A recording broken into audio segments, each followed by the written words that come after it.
Улсын Содномдорч аймгийн сангисэр хоёрын барилдаан. Заратнаараа алсын шуудаг нэрсэн дүрээр авчаа. Сангисэрэн арсан болон бараа онгортлороо зөрөө шуудаг авцсан.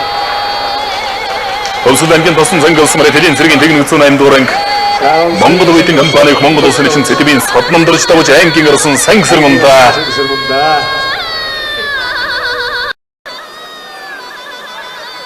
Содномдорч хувьд сая харин тоогдотоо зайлсан бол хамрлаа.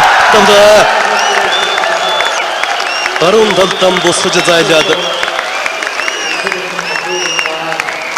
Хөвсгөлангийн тосон цэнгэл сумын харьяат Монгол үеийн компани бохо улсын начин Содномдорч улсын начин бат хоёраар зургаа давж сангын харихны хишиг барилдааны их шавгын дөрөвтө шалгараад тугаан торлоо.